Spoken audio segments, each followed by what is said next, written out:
Salam dan bahagia Bapak Ibu Guru Penggerak. Halo, apa kabar Bapak Ibu Guru hebat?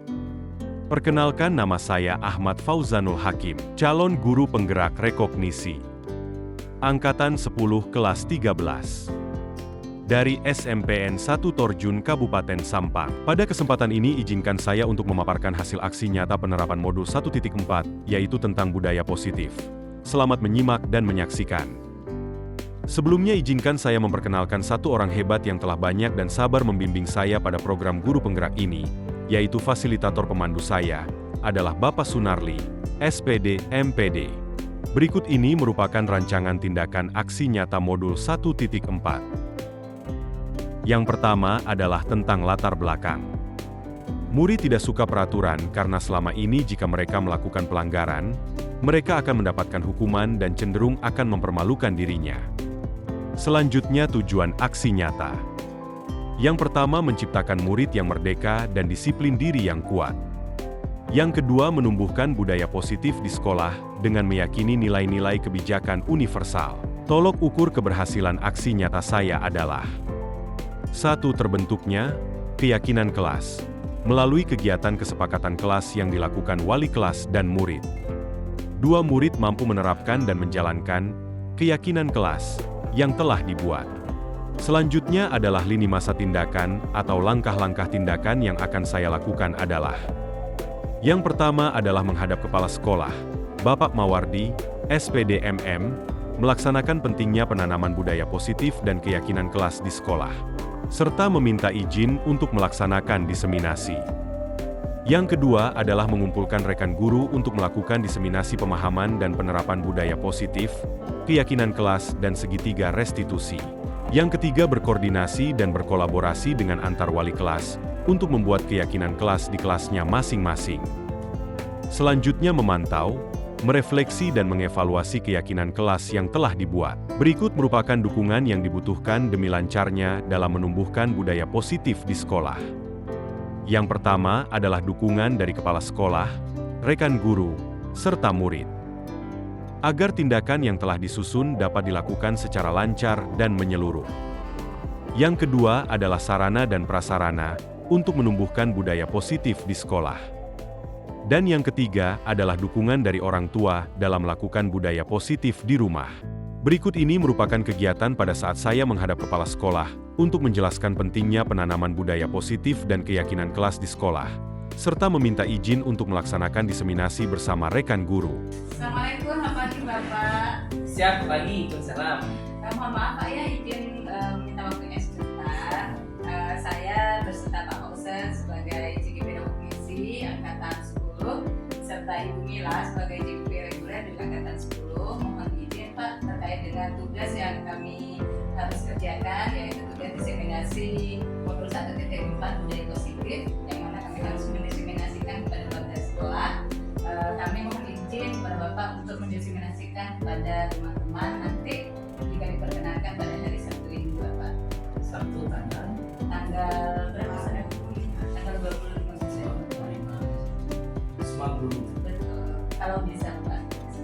Niatnya jam berapa? Insya Allah setelah jam pulang sekolah Bapak biar tidak mengganggu jam pelajaran. Insya Allah nanti pelaksanaannya durasi 1 sampai 1,5 jam Bapak. Berarti ini 40 setengah jam, berarti setengah jam gitu. Ya, karena kami di sini JGP-nya adalah bertiga, kami nanti memprioritaskan Mila sebagai JGP reguler untuk diseminasi terlebih dahulu. Nanti kami sebagai JGP rekognisi menyusul sebagai Mila. Oke, mengenai izin, kita siap kita dari jam 11. Kita pulang jam 11 itu. Siap. Terus nantinya mengenai guru yang akan terlibat, nanti kita akan bicarakan dengan guru sekolah, sehingga nantinya teman-teman guru semuanya bisa terlibat dan bisa mendapatkan ilmu dari Baik, terima kasih Bapak atas perkenalan dari timnya. Terima kasih Bapak atas Oke. perkenannya. Waalaikumsalam. Berikut ini merupakan kegiatan diseminasi di sekolah mengenai pemahaman dan penerapan budaya positif. Bismillahirrahmanirrahim. Assalamualaikum warahmatullahi wabarakatuh. Yang terhormat Kepala UPTD SMPN 1 Tarjo, Bapak Jumadi Hadi Saputra SPD. Yang saya hormati Bapak Ibu pemateri, Bapak Ahmad Fauzal Hakim SPD, Ibu Baitil Kursia SPD, dan Ibu Mila Hakim SPD. Yang saya hormati Bapak Ibu Guru UPTD SMPN 1 Tarjo. Mengawali kegiatan pada pagi hari ini, marilah kita panjatkan puji syukur kehadirat Allah Subhanahu wa Ta'ala yang telah melimpahkan begitu banyak nikmat, rahmat, sehingga kita bisa bersama-sama menghadiri acara pada hari ini. Salawat dan salam selalu tercurah kepada junjungan Nabi besar Muhammad SAW.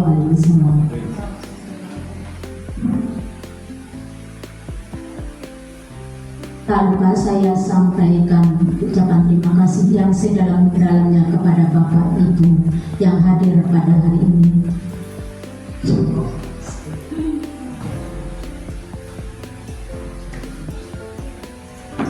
Acara selanjutnya yaitu pembukaan. Marilah kita bersama-sama mengawali acara pada hari ini dengan bacaan basmalah bersama-sama.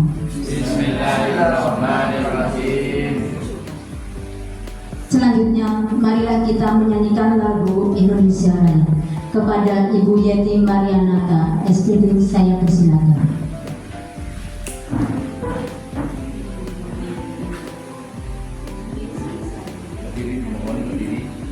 Hadirin dimohon berdiri.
Hadirin dimohon duduk kembali. Terima kasih. Baiklah Bapak Ibu sekalian, acara selanjutnya yaitu pembacaan doa yang akan dipimpin oleh Bapak Hermanto SOC. Kepada Bapak Hermanto SOC saya persilakan.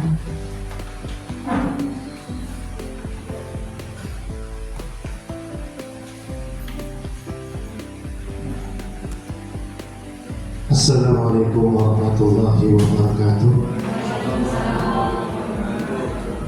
Ala hadhihi niyyah wa likulli niyatin salihah. Al-Fatihah. A'udzu billahi minasyaitonir rajim. Bismillahirrahmanirrahim. Alhamdulillahi rabbil alamin arrahmanir rahim maliki yaumiddin. إياك نعبد وإياك نستعين اهدنا الصراط المستقيم صراط الذين أنعمت عليهم غير المغضوب عليهم ولا الضالين آمين.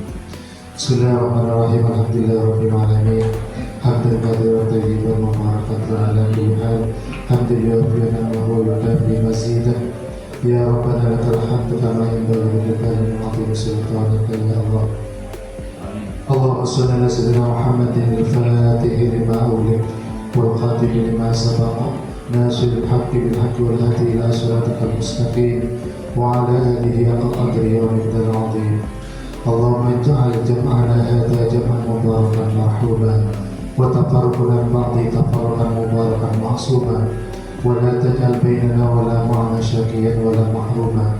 وصل على سيدنا محمد وعلى اله وصحبه وسلم. ربنا اتنا في الدنيا حسنه وفي الاخره حسنه وقنا عذاب النار وقنا عذاب النار وقنا عذاب النار والحمد لله رب العالمين. الفاتحه. أعوذ بالله من الشيطان الرجيم بسم الله الرحمن الرحيم الحمد لله رب العالمين الرحمن الرحيم مالك يوم الدين إياك نعبد وإياك نستعين اهدنا الصراط المستقيم صراط الذين أنعمت عليهم غير المغضوب عليهم ولا الضالين آمين. والسلام عليكم ورحمة الله وبركاته. Waalaikumsalam.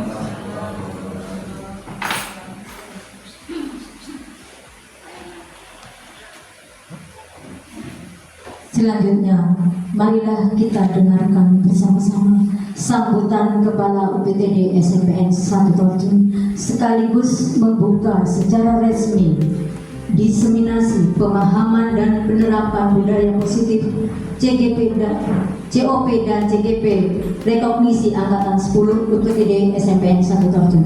Kepada Bapak Jumadi Hadi Saputra SPD, saya persilakan.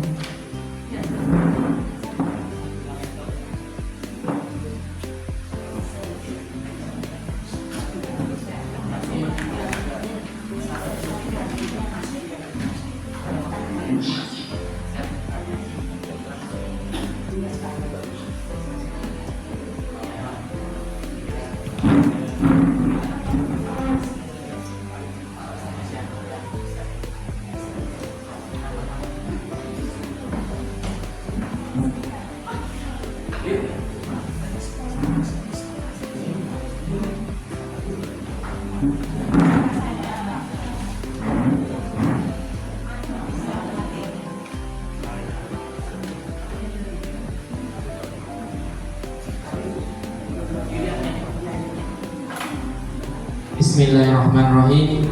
Assalamualaikum warahmatullahi wabarakatuh. Alhamdulillah, bersyukurillah kita masih diberi kesempatan oleh Allah SWT sehingga kita masih bisa berkumpul di tempat yang insya Allah penuh berkah ini dengan keadaan sehat walafiat. Itu semua karena berkat Allah SWT.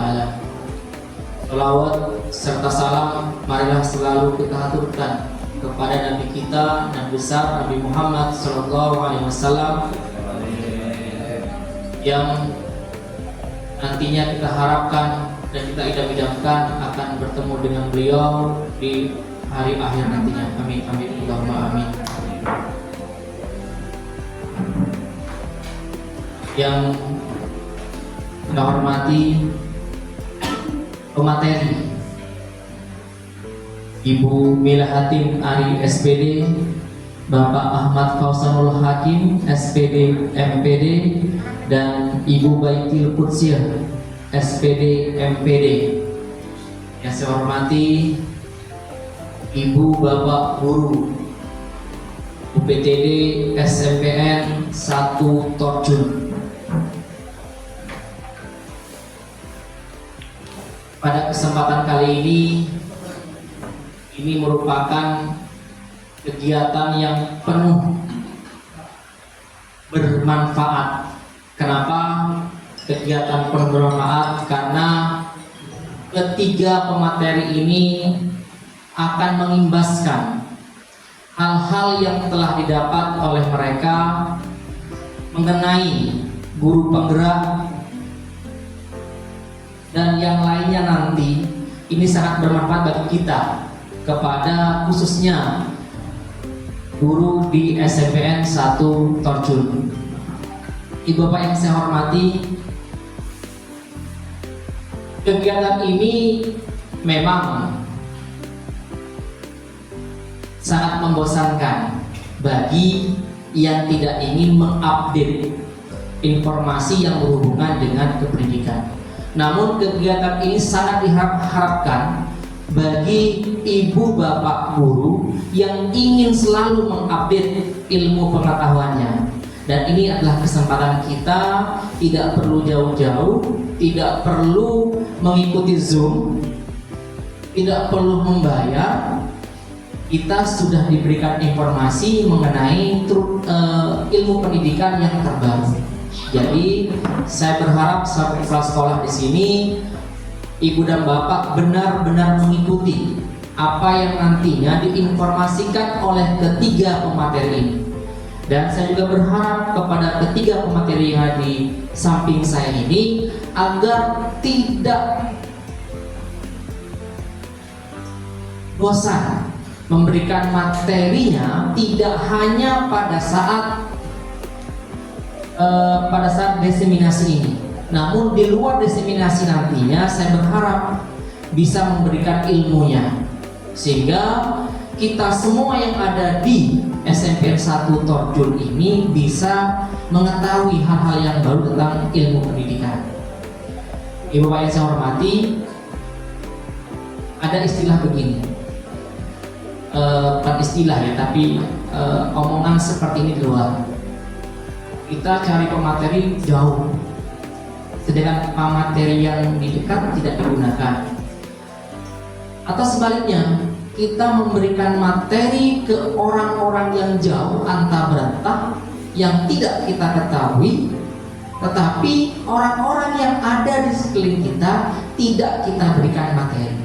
Jadi saya berharap kepada ketiga ibu bapak materi di samping saya ini atau di depan ibu dan bapak ini memberikan ilmunya tidak hanya di diseminasi ini saja, tetapi di luar diseminasi saya berharap ibu bapak memberikan ilmunya sehingga SMPN 1 Torjun bisa mengetahui lebih dulu tentang ilmu pendidikan yang terupdate.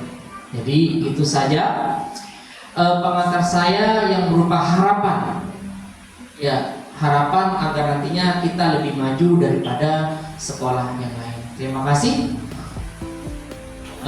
Sebelum saya akhiri, karena tadi moderator menyampaikan bahwa selain saya memberikan sambutan juga membuka kegiatan ini. Oleh karena itu, kegiatan ini saya buka dengan bacaan basmalah bersama-sama. Bismillahirrahmanirrahim. Assalamualaikum warahmatullahi wabarakatuh.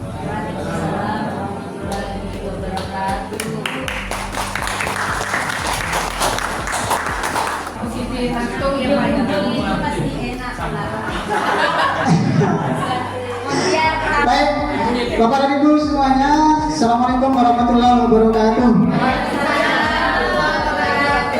Dan saya hormati Bapak Ibu Wakil Kepala Sekolah, Bapak Manaf dan Bu Silas, Bapak yang terhormat Bapak Kepala Sekolah, rekan-rekan sekalian yang saya banggakan,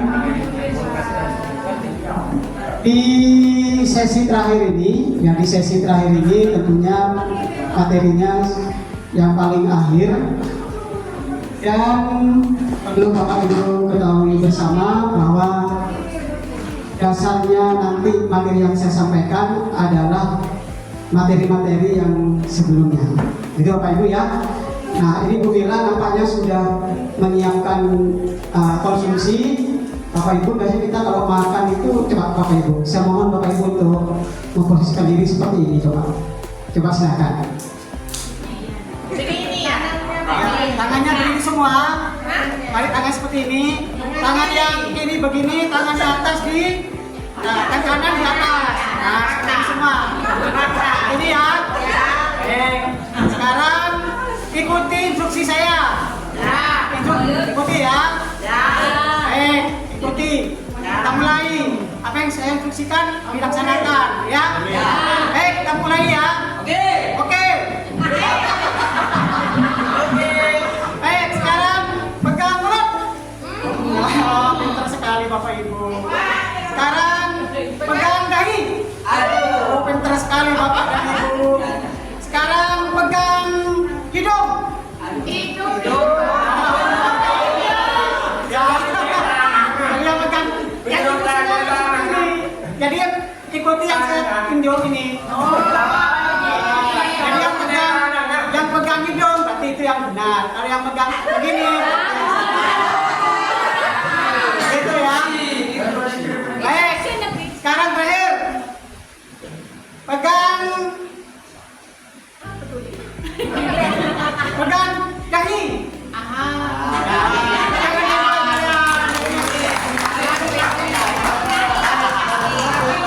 Luar biasa. Konsumsi sambil diberikan Bu Mila. Bapak dan Ibu, di sini kita sama seperti Bu Mila dan Bu Baitil. Jadi saya di sini tugasnya di Seminas Kemanusiaan Budaya Positif.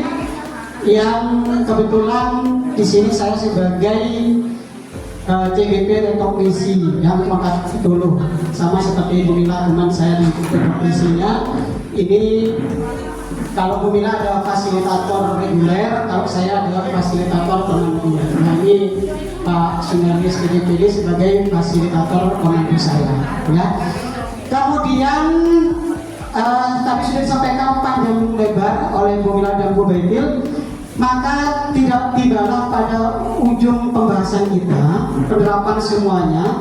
Saya kira kita berada pada yang disebut dengan restitusi.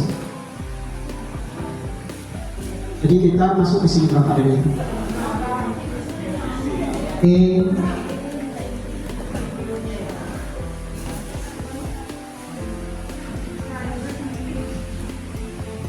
Nah, sebelum ada segitiga restitusi, Bapak dan Ibu kita kenalkan dulu dengan restitusi. Ya, Bapak dan Ibu sekalian, restitusi ini dikembangkan oleh pakar pendidikan sama seperti tadi, yaitu dari Dain-Dasen, berdasarkan pada teori kontrol Dr. William Brasa. Jadi ini yang mengembangkan. Bapak Ibu tadi sudah mempelajari tentang keyakinan kelas, bahkan keyakinan sekolah yang dijelaskan Bu Mila. Kemudian tadi sudah dipahami juga tentang teori kontrol. Hati-hati ya, teori kontrol yang telah disampaikan oleh Bu Baitil Futsi. Nah, penerapan itu semua Bapak dan Ibu, ada salah satu poin penting tadi yang ditekankan oleh Bu Baitil adalah peran kontrol kita sebagai manajer. Ya. Nah, ketika kita melaksanakan kehidupan kita sebagai seorang pendidik, maka mau tidak mau kita akan pasti berhadapan dengan yang namanya permasalahan siswa. Yang itu kadang melanggar suatu keyakinan. Ya, kenapa kok bukan peraturan? Kenapa kok keyakinan? Tadi sudah disampaikan oleh Bu Mila. Ya, jadi ini tadi semua akan kita terapkan, dan saya akhir-akhir ini menjadi wali kelas. Restitusi ini bukan saya terapkan hanya pada guru, pada murid saja. Ternyata restitusi itu saya harus juga berhadapan kepada orang tua. Jadi tadi Bu Mila mungkin sudah bisa melihat bagaimana saya didatangi oleh orang tua yang tadi pagi saya jemput ke rumahnya. Datang ke sini, setelah saya jemput ke rumahnya, langsung ngomong dari sana, kemudian bukan malah menyampaikan yang langsung menyalahkan dari sana. Jadi yang disalahkan malah saya sendiri yang disalahkan, karena menyalahkannya, ini enggak tahu Kak kalau masuk, jadi enggak tahu informasinya. Jadi yang disalahkan itu kita. Ini saya tahu ya. Jadi nanti menghadapi seperti ini pasti akan kita hadapi. Nah, semua itu baik siswa kadang kepada orang tua, kita nanti lakukan yang namanya restitusi. Sehingga nanti permasalahan itu penyelesaiannya tidak hanya diselesaikan oleh kita sendiri, tapi oleh mereka, oleh siswa kita. Dan alhamdulillah ini 2 hari ini saya sedang berusaha bagaimana mereka hari ini datang besok hari Senin juga mereka datang untuk menyelesaikan tugas-tugasnya yang diantar oleh orang tuanya sendiri. Nah, seperti itu. Nah, apa itu restitusi Bapak dan Ibu? Jadi restitusi itu adalah proses menciptakan kondisi bagi murid untuk memperbaiki kesalahan mereka sehingga mereka bisa kembali pada keluarga mereka dengan karakter yang lebih kuat. Jadi restitusi ini ada kata kuncinya menciptakan kondisi bagi mereka untuk memperbaiki, tujuannya untuk memperbaiki. Jadi yang dikatakan Bu Baikil tadi, ketika kita bersikap sebagai penghukum, maka yang akan muncul kepada kita, pada anak didik kita adalah rasa dendam, rasa marah. Saya masih ingat dulu ketika Bu Khadijah menyampaikan ya, menganalogikan dengan menggunakan selembar kertas. Kemudian kalau kita langsung mengatakan kepada anak, kamu cek bodohnya, atau kamu kok gitu, kamu seperti itu, maka dia hatinya itu seperti kertas yang kemudian diremek gitu. Kemudian kita ngomong lagi besoknya, mencaci mereka, mengolok-olok mereka, maka akan meremes lagi satu kertas lagi di sebelahnya. Dan kalau kita sampai berkali-kali, maka kertas yang mulus tadi semuanya akan ya remes semua. Dan kalau kita kembalikan, tidak bisa Bapak Ibu, pasti ada bekasnya mengkerut. Nah, sama seperti kondisi siswa. Jadi kalau kita selalu bersikap sebagai penghukum, maka di hati mereka sebenarnya akan melekat terus itu, kerutan-kerutan itu. Dan itu akan diingat sampai kapanpun. Makanya kita dalam hal ini perlu bersikap sebagai seorang manajer. Gitu ya. Jadi ada unsur memperbaiki sehingga apa? Di akhir nanti ada unsur memperbaiki kesalahan mereka. Dari mana timbulnya? Dari mereka sendiri, ya. Oke. Segitiga restitusi itu adalah suatu proses dialog yang dijalankan oleh guru atau orang tua dalam menghasilkan murid dan mandiri dan bertanggung jawab. Itu tujuannya. Jadi mandiri dan bertanggung jawab. Terhadap apa? Terhadap keyakinan kelas atau keyakinan sekolah yang mereka sudah langgar. Itu ya. Kemudian restitusi ini tujuannya untuk membantu murid menjadi lebih memiliki tujuan, disiplin positif, dan memulihkan dirinya setelah berbuat salah. Restitusi bukan untuk menebus kesalahan, namun untuk belajar dari kesalahan. Itu tujuan dari restitusi. Nah, dalam hal ini Bapak dan Ibu akan dikenalkan dengan istilah langkah yang disebut dengan segitiga restitusi dalam penyelesaian anak yang sedang melakukan pelanggaran terhadap keyakinan kelas atau keyakinan sekolah. Nah, apa itu segitiga restitusi? Segitiga restitusi itu adalah suatu proses dialog yang dijalankan oleh guru agar dapat menghasilkan murid yang mandiri dan bertanggung jawab. Jadi nanti ada bentuk segitiga ini langkah-langkahnya Bapak dan Ibu. Langkah yang pertama itu adalah menstabilkan identitas. Langkah yang kedua, validasi tindakan yang salah. Langkah yang ketiga, menanyakan keyakinan. Jadi mohon maaf untuk yang sudah guru penggerak, ini sudah sangat paham sekali dan langkah-langkah seperti ini. Cuma mungkin untuk Bapak Ibu yang lain mengingatkan saja. Jadi langkah ini Bapak dan Ibu di bawah ini, segitiganya paling bawah, itu kita harus menstabilkan identitas dulu. Apa itu? Membantu anak untuk tetap tenang dan kembali ke suasana hati di mana proses belajar dan menyelesaikan masalah bisa dilakukan. Setelah ini dilakukan Bapak Ibu, kita melakukan ke atas ini, yaitu validasi tindakan yang salah. Apa itu? Setiap tindakan kita lakukan dengan suatu tujuan, yakni memenuhi kebutuhan dasar manusia. Dijelaskan oleh Bu Mila. Mereka melanggar keyakinan karena mereka ada yang tidak terpenuhi dari 5 dasar kebutuhan tadi. Baru setelah dilakukan, kita langkah yang ketiga, kembali lagi down di sini, yaitu menanyakan keyakinan. Di sini letak daripada guru sebagai manajernya. Bagaimana siswa itu bisa menemukan masalahnya dan menyelesaikan masalahnya sendiri. Yaitu membantu anak untuk dapat gambaran yang jelas tentang orang seperti apa yang mereka inginkan dan cara fokus pada keyakinan awal. Jadi langkahnya ada 3. Pertama, menstabilkan identitas, validasi tindakan yang salah, dan menanyakan keyakinan. Dan di akhir nanti saya akan setelkan satu video yang saya ambil kemarin untuk lebih meyakinkan Bapak Ibu di segitiga restitusi, ya. Nah, apa saja yang kita katakan di menstabilkan identitas? Bapak Ibu bisa menggunakan kata-kata seperti ini yang bisa digunakan. Misalkan berbuat salah itu wajar nah, atau tidak ada manusia yang sempurna. Jadi ini memang kata-kata ini berlawanan. Seakan-akan anak itu dibela. Tapi ini sebenarnya tujuannya bagaimana mereka menyadarkan bahwa tindakannya itu nanti akan diperbaiki oleh dia. Kemudian ibu bapak juga pernah melakukan itu kok, misalkan dia melakukan apa, kita bisa mengatakan seperti ini bertentangan bapak ibu.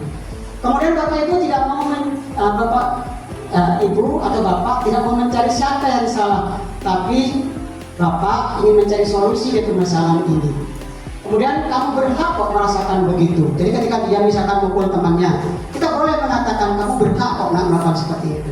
Seakan-akan kan kita bela dia, tapi nanti di ujungnya kita tidak membela dia, tapi dia yang menemukan masalahnya sendiri dan menyelesaikan sendiri, ya. Setelah itu selesai, bapak ibu gunakan validasi tindakan yang salah. Gunakanlah kata-kata kalimat-kalimat seperti ini. Ini sudah validasi tindakan salah. Artinya tindakan yang salah yang dia lakukan kita validasi. Kita katakan bahwa itu sebenarnya tidak benar. Kita katakan seperti ini, kamu pasti punya alasan mengapa melakukan hal itu. Nah ini kita sudah mulai masuk ke mereka. Bahwa yang kita tadi bela, seakan-akan bela, sekarang kita lakukan bahwa itu tidak benar sebenarnya. Memang kita arahkan seperti ini kalimatnya. Padahal kamu bisa melakukan yang lebih buruk dari ini ya kan? Atau kamu patut bangga deh karena telah melindungi sesuatu yang penting buatmu. Atau kamu melakukannya karena mempertahankan sesuatu yang penting bagimu. Ini kalimat-kalimat ini digunakan pada langkah validasi tindakan yang salah. Ini yang kita kalau bisa melaksanakan pada anak didik kita. Dan terakhir kita menanyakan keyakinan. Nah, menanyakan keyakinan ini langkahnya apa? Sehingga anak itu menemukan sendiri langkahnya. Permasalahannya apa solusinya? Misalkan apa keyakinan kelas kita? Misalkan tidak boleh mengukur atau mengukur atau menghargai teman. Nilai-nilai apa yang telah disepakati bersama, misalkan seperti apa gambaran sebuah kelas yang ideal menurut kamu, atau kamu ingin menjadi orang yang seperti apa? Nah, pertanyaan-pertanyaan ini sebenarnya mengorek dia untuk bisa menyelesaikan masalahnya, menjawab solusi permasalahan yang dia hadapi. Nah, seperti ini. Nah, terakhir Bapak Ibu, saya siapkan videonya untuk lebih lengkapnya. Jadi kebetulan ini ada video yang saya ambil kemarin dengan Saidah ya, dengan Saidah. Untuk waktunya sekitar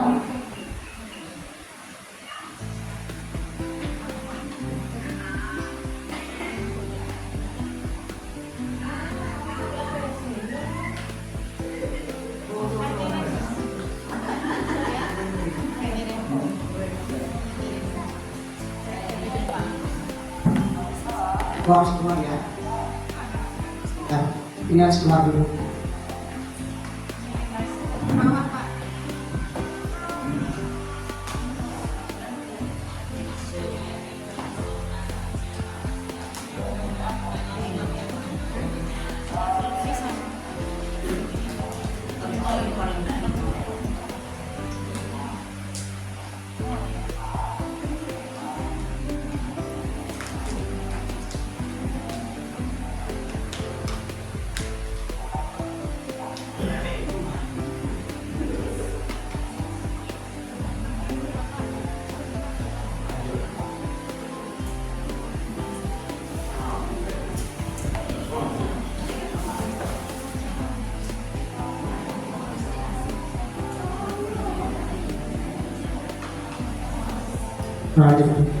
Keluar itu sebentar.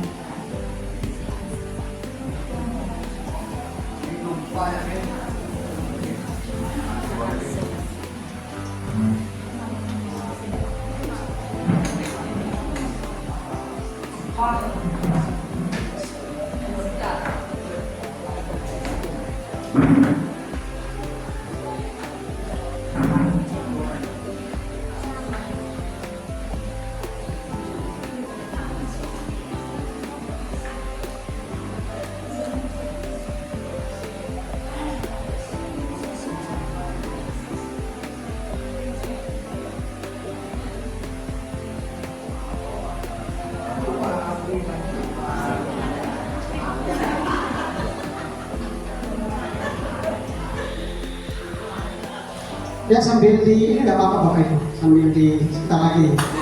Silakan sambil di. Dimakan bungkusnya.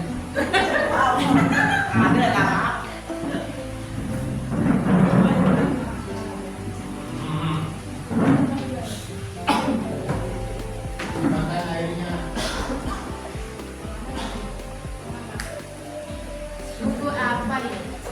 Tunggu anu videonya Bu Mila. Film Pina.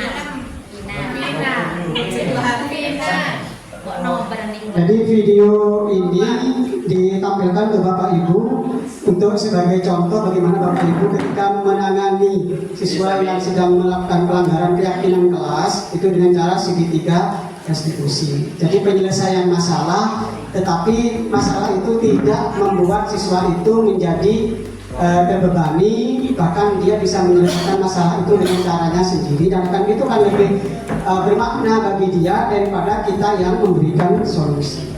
Nah, ini yang disebut dengan segitiga restitusi. Jadi ada tiga langkah itu Bapak dan Ibu. Ya, jadi menstabilkan, kemudian validasi tindakan yang salah, kemudian baru menanyakan keyakinan.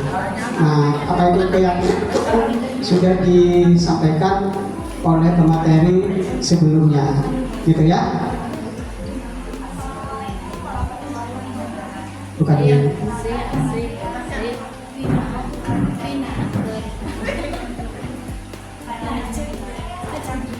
Atau gini saja mungkin ya, biar karena kita waktunya ini, dengarkan saja kalimatnya saja ya, bahas suaranya saja. Bukan gitu ya? Bukan ini. Ya, Bapak Ibu dengarkan suaranya saja mungkin. Karena ya apa? Bukan ini filmnya, bukan yang ini.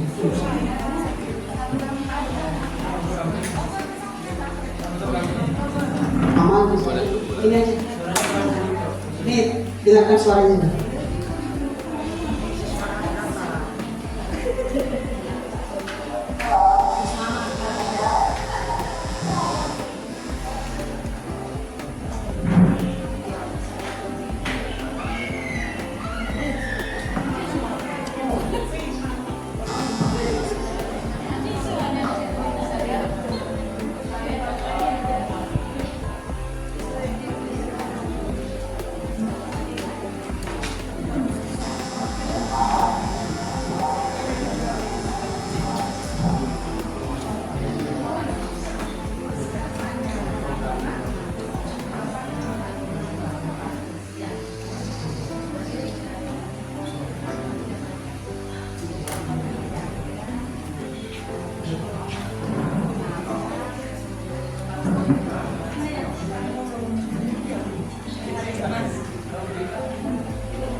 Ya, kira-kira apa yang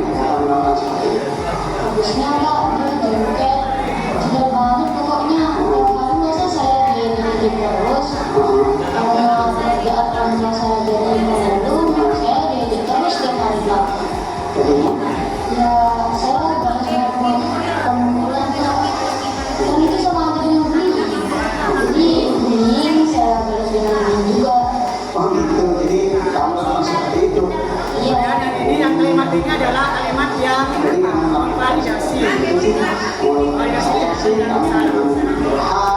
masa begitunya ya, tapi kamu kan tidak melakukan hal yang lebih dulu dari itu kan? Iya sih Pak. Lalu itu bisa kamu lakukan kan? Terus ketika kamu melakukan tindakan itu, kira-kira ada perasaan bersalah nggak kamu diri sendiri? Tapi kalau menanyakan kira-kira kalimatnya Begitu. Iya. Nah, terus kira-kira kan kita keyakinan kelas itu ya. Iya. Bahwa kamu yang kamu lakukan, yang kamu lakukan, kamu merasa ada nggak yang kamu lakukan keyakinan kelas? Ada. Apa itu? Tidak menghormati teman dan tidak menyayangi teman sampai saya menunggu dia sama dia tidak menyayangi. Tidak menyayangi, tidak menghormati, keyakinan kelasnya seperti itu. Nah, gitu. Jadi kamu merasa ini ya, merasa apa? Tidak benar melakukan itu. Kalau merasa seperti itu, kira-kira apa yang akan kamu lakukan? Saya akan meminta maaf kepada teman saya itu Pak, dan saya tidak akan mengulangi kesalahan itu lagi. Tidak akan mengulangi kesalahan itu lagi. Jadi yang terakhir ya, Saya dan teman saya menemukan keyakinannya penyelesaiannya. saya itu tetap Dia menemukan itu bukan kita. Ceritanya untuk menghentikan apapun profesinya, terhadap kita yang penting mereka bisa mengikuti kita, kami bisa mengatakan apa yang kamu inginkan itu sendiri ya. Berhasil melakukan seperti itu. Jadi gitu ya, jadi kamu akan melakukan yang tadi ya.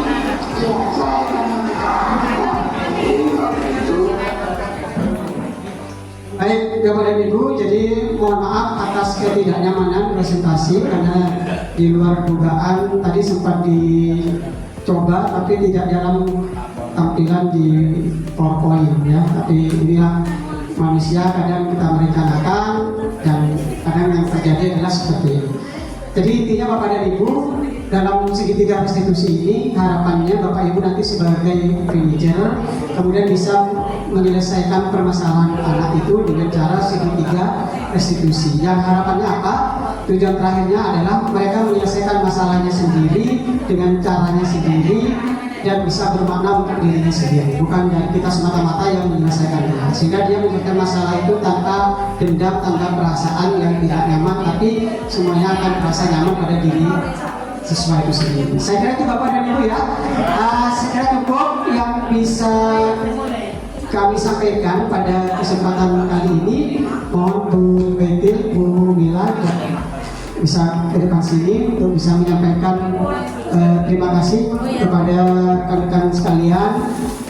Sekali lagi kami bertiga pada kesempatan kali ini mengucapkan terima kasih kepada Bapak dan Ibu atas meluangkan waktunya ya untuk belajar bersama tentang budaya positif yang insya Allah kalau ini dilaksanakan di sekolah kita akan semakin baik ke depannya. Semuanya murid dan murid. Saya kira itu Bapak dan Ibu, diskusi yang lain bisa disampaikan di luar sesi ini. Saya kira itu Bu Betty tambahan. Bu Mila. Baik Bapak dan Ibu, sekali lagi terima kasih dan mohon maaf yang sebesar-besarnya. Kami akhiri. Assalamualaikum warahmatullahi wabarakatuh. Terima kasih. Terima kasih juga Saya persilakan.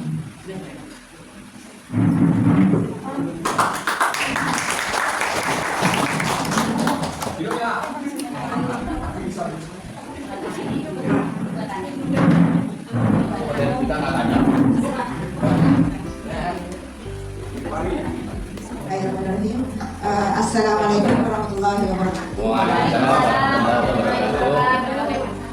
Yang terhormat Bapak, Ibu guru, rekan-rekan semuanya yang ada di dalam ruangan ini, terima kasih sudah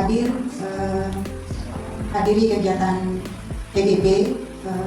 Ini saya bukan menggurui, bukan memberikan penjelasan guru menggurui, karena kita sama-sama menjadi guru. Lagi pula di sini semua adalah guru-guru saya, sebagian besar guru-guru saya. Jadi saya hanya memberikan ilmu, berbagi ilmu dengan guru-guru yang ada di sini. Terima kasih kepada semuanya yang telah hadir, yang telah meluangkan waktu. Ini mungkin nanti sampai 1 jam lebih. Mohon maaf karena sudah membuang-buang waktu untuk menghadiri acara ini ya. Saya sebagai murid juga di sini dulu, jadi sekarang ingin berbagi ilmu. Lagi pula di sini bukan selain guru saya juga ada guru penggerak yang lain yang sudah terlebih dahulu belajar tentang ilmu diseminasi ini. Jadi sebelum saya sudah ada guru penggerak yang lain, 4 orang yang sudah mendahului untuk mempelajari diseminasi ini. Selain juga ada guru penggerak, ada pengajar praktik dan juga ditambah fasilitator. Jadi semuanya lengkap di sekolah ini. Mohon maaf bukan menggurui tapi berbagi ilmu dengan semuanya. Baik, saya mulai ya.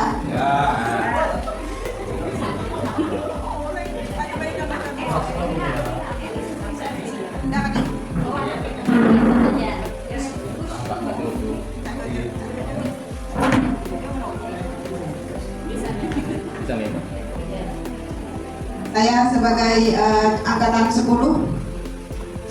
kelas 186B yang seperti yang Ibu katakan, Ibu fasilitator kami, angkatan 86B adalah angkatan yang tidak pernah sampai due date untuk mengumpulkan tugas-tugas, sehingga kita semangat 86 karena alhamdulillah masih muda-muda semua. Kelahiran 80 ke atas, bukan 70 nggak ada. Jadi kelompok saya itu mudah-mudahan alhamdulillah 81, 82 sampai saya terakhir 85. Jadi saya seperti anak kecil yang ada di kelompok saya. Yang selalu diberikan jajan kalau paling lapar itu saya kalau di kelompok.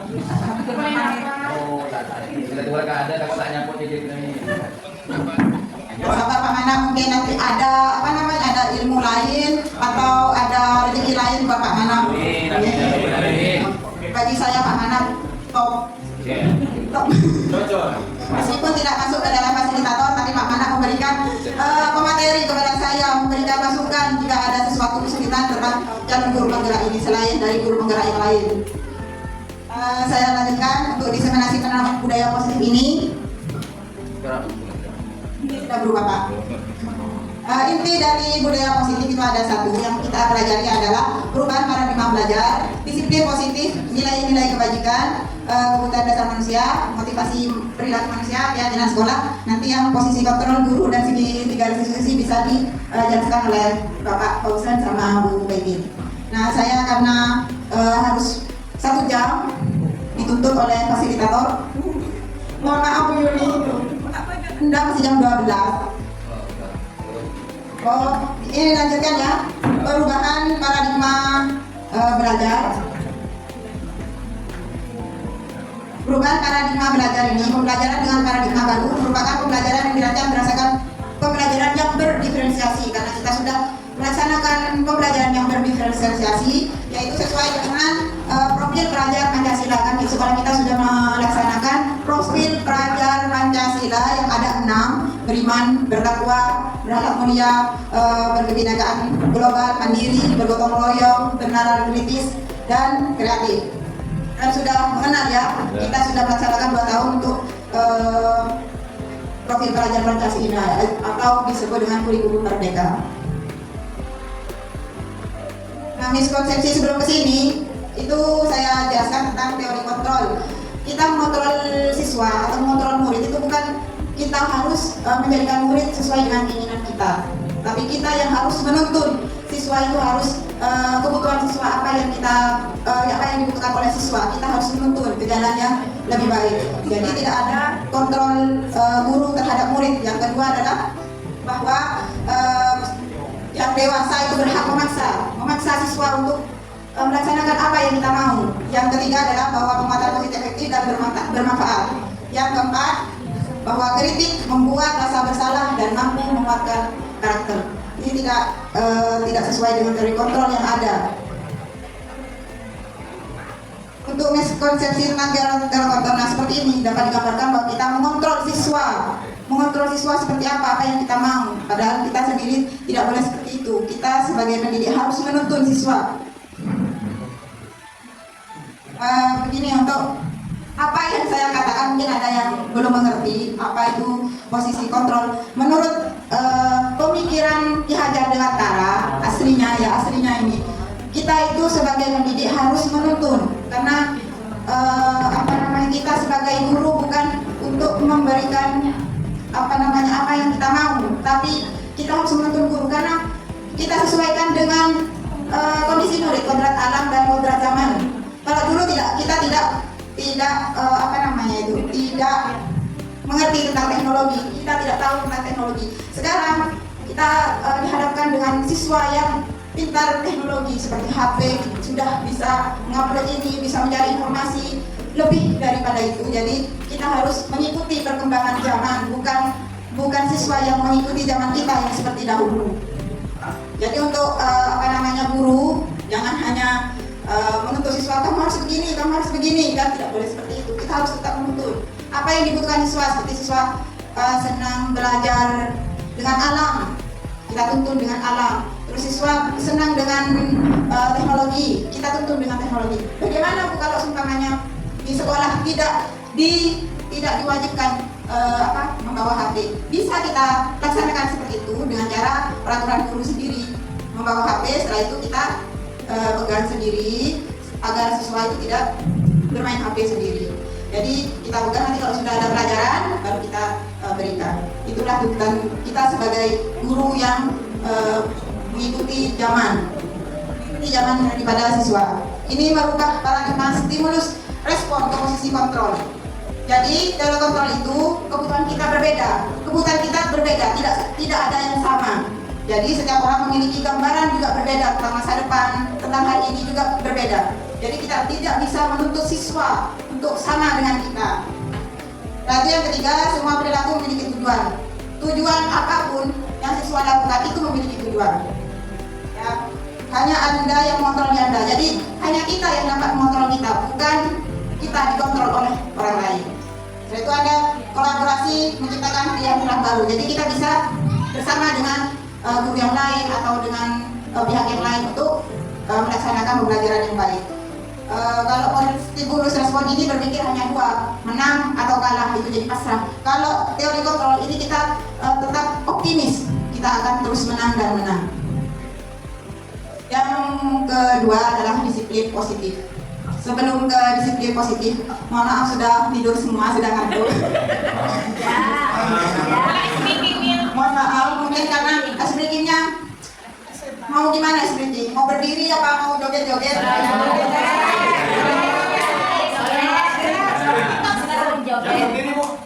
yang berdiri Pak.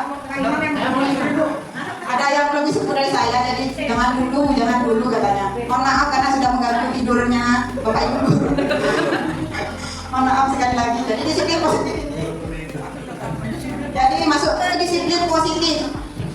Belum saya masukkan ke materi ya, saya mau menjelaskan sesuatu tentang disiplin positif ini, yaitu tentang disiplin yang diterapkan kepada siswa.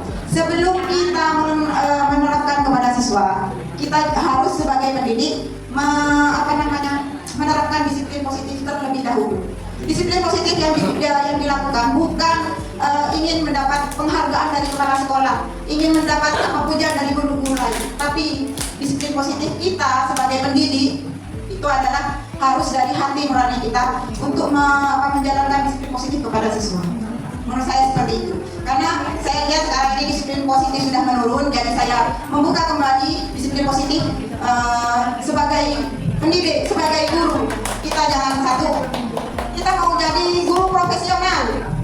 Profesional itu seperti apa? Bukan guru yang pintar, bukan guru yang bisa jam terbangnya aktif kemana-mana, bukan. Tapi guru yang profesional itu adalah guru yang bisa memberikan disiplin positif dan memberikan gambaran kepada siswa.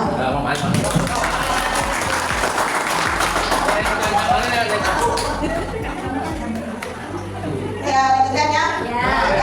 Agak ketawa kalau saya memberikan teori. Jangan ngantuk Bu. Sebelum saya masukkan karena ini disiplin positif diterapkan kepada siswa. Sebelum ke siswa, saya mau membuka kembali lagi disiplin positif kita sebagai pendidik. Katanya guru itu adalah yang digugu dan ditiru. Kenapa kalau ditiru? Kenapa datang terlambat? Kenapa datang ke dalam kelas terlambat? Terus apa siswa yang tidak penanganan siswa kurang? Ada deh.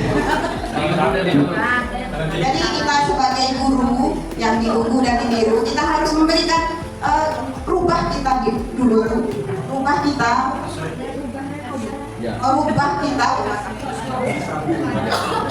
kita menjadi apa namanya itu guru yang profesional. Tadi bukan ibu saya bilang kalau profesional itu pintar atau jam terbangnya banyak yang tapi bukan itu. Disiplin positif itu untuk guru yang menuntut muridnya, bisa ditiru oleh muridnya. Bagaimana kita di dalam kelas, jangan terlambat ke dalam kelas pada saat pembelajaran. Nah itu disiplin positif maksudnya. Cocok. Nah, ini untuk disiplin positif kepada siswa. Nah, sebelum kita menerapkan kepada siswa, nah kita harus tahu disiplin itu apa. Nah, disiplin ini adalah mengacu pada tanggung jawab kita sebagai guru. Bagaimana siswa disuruh datang tepat waktu ke sekolah, tapi gurunya melebihi waktu yang ditetapkan. Jadi harus kita sesuaikan minimal 5 menit apa-apa. Tapi kalau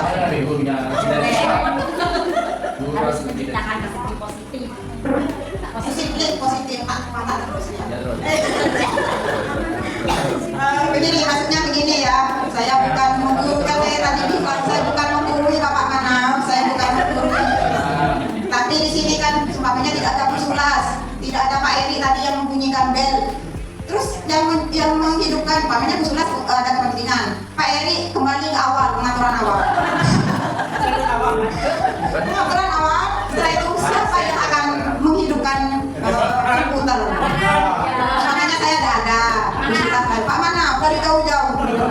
Pasti ada yang marah di belakang. Jangan bercanda. Jadi kita, maksudnya saya itu begini, kita saling berkolaborasi, bukan hanya orang-orang itu saja yang berdisiplin begitu. Jadi kalau satu orang atau 2 orang yang bekerja di dalam sekolah itu kasihan capek sendiri. Jadi kalau seumpamanya ada Pusulas kerja apa, ada yang bisa saya bantu. Karena saya merasa saya adalah muridnya, saya harus berbakti kepada guru. Itu maksud saya. Jadi mulai di sini adalah sekolah saya ingin mengembangkan sekolah saya.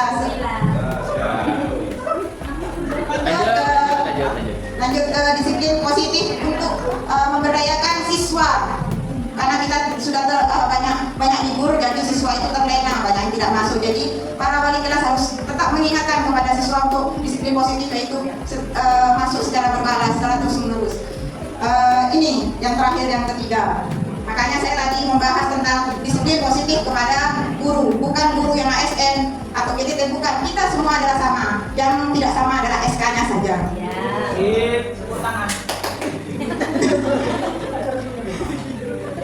Sebagai pendidik, tujuan kita adalah menciptakan peserta didik yang memiliki disiplin diri sehingga mereka berperilaku mengacu kepada nilai-nilai kebajikan universal atau perubahan perilaku ke arah yang lebih baik. Jadi kalau bukan kita yang mendisiplinkan siswa menjadi yang lebih baik, siapa lagi? Orang tua saja di sini masih ada yang tidak memperhatikan siswa. Bagaimana kita menuntun siswa untuk menjadi lebih baik? Ya kita sendiri, bukan kita menuntun siswa sampai ke rumah. Ayo tidur, ayo belajar, karena kita bukan orang tuanya, dan kita orang tua di sekolah. Lanjut. Maaf Bapak Ibu karena saya memberitahu. Dan ketiga, nilai-nilai kebajikan. Karena saya sendiri merasakan, karena saya sendiri jadi orang di sini. Kalau ada apa-apa telepon saya. Jadi capek juga kalau seumpamanya selalu standby untuk sekolah. Jadi kita berkolaborasi ya, kita sama-sama mencari nafkah di sini. Seumpamanya kita jangan lihat yang di atas, tapi lihat yang di bawah, yang mencari nafkah yang lain. Harus satu hari harus ada di mobil menjual buah, menjual ini, tapi kita setengah hari sudah terlena, ingin pulang dan ingin pulang. Bagaimana dengan yang satu hari ada di pasar, ada di pick-up, disyukuri. Apalagi yang sertifikasi disyukuri. Amin. Nilai-nilai kebajikan. Nah, nilai-nilai kebajikan yang kita pelajari, yang kita berikan kepada siswa adalah profil pelajar Pancasila. Apakah sudah terlaksana? Profil pelajar sudah. Kalau sudah, kita harus tetap berjuang demi anak didik kita. Bukan kita menuntut siswa pokoknya ya. Jadi kita menuntut siswa bukan sampai rumah, tapi menuntut siswa menjadi lebih baik. Amin. Ini ada 3, primary yes program atau keterampilan hidup atau life skill. Kebutuhan dasar siswa. Ya. Manusia. Tidak pernah kalau saya memberikan materi itu selalu banyak karena ini menghilangkan rasa canggung. Apalagi di sini sudah banyak pakar-pakarnya, jadi banyak E-nya. Kebutuhan dasar manusia.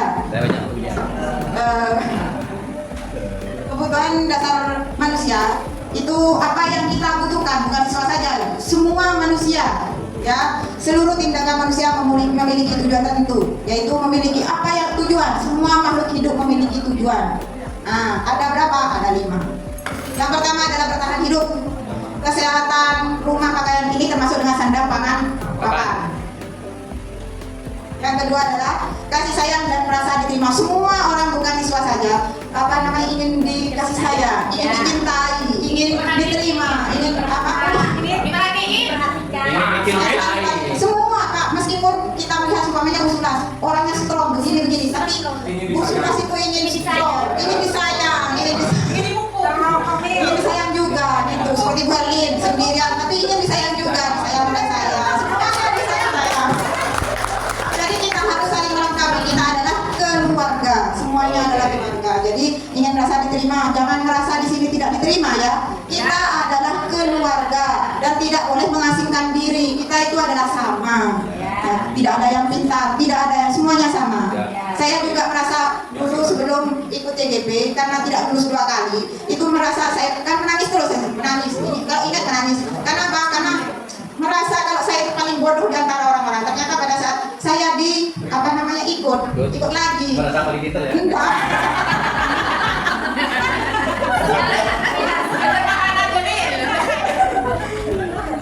Kontradiksi. Ini bukan diskriminasi ini, itu tergolong. Nah, saya dibantu oleh pada saat dibongkar itu namanya Rambu, saya dibantu oleh Bu Yeti, dibantu oleh Pak Pausen, meluangkan waktu untuk saya.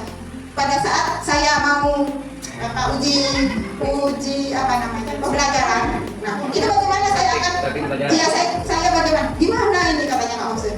Ini tak siap sekali, itu bahasa Maduranya. Tak siap sekali. Enggak Pak, saya jujur, saya tidak siap, saya ingin mundur, saya takut untuk masuk situ karena saya merasa rendah, saya tidak bisa apa-apa, tapi dikuatkan oleh Bu Yeti. Ayo kamu bisa, kamu bisa, tidak mungkin tidak bisa, ternyata pada saat itu harus bisa. Kalau umpamanya tidak ada Bu Yeti sama Pak Pausen, mungkin saya tak belajar bagaimana di depan kamera, bagaimana belajar untuk detiknya itu bagaimana sebelumnya tidak, bagaimana. Pada saat itu saya bingung pada saat itu, merasa bodoh karena merasa tidak sertifikasi sendirian. Menurut saya kan ada katanya katanya suami saya, ini maker sertifikasi, sedangkan saya DTT, bagaimana kelanjutan saya gitu. Jadi harus semangat. Yang ketiga tentang penguasaan. Semangat. Penguasaan itu menjadi kompeten, menjadi terampil, diakui, didengarkan dan memiliki harga diri. Jadi kita mempunyai harga diri, jangan menginjak-injak harga diri. Harga diri adalah utama, katanya Bu Sofi. Harga diri adalah harga mati yang tidak boleh dan ditukar. Sekarang tentang kebebasan, kemandirian, memiliki pilihan dan mampu menegakkan arah hidup seseorang. Jadi kita memiliki kebebasan, jangan dikekang apa yang kita mau. Kita harus berusaha yang penting untuk menjadi lebih baik, bukan menjadi yang tidak baik.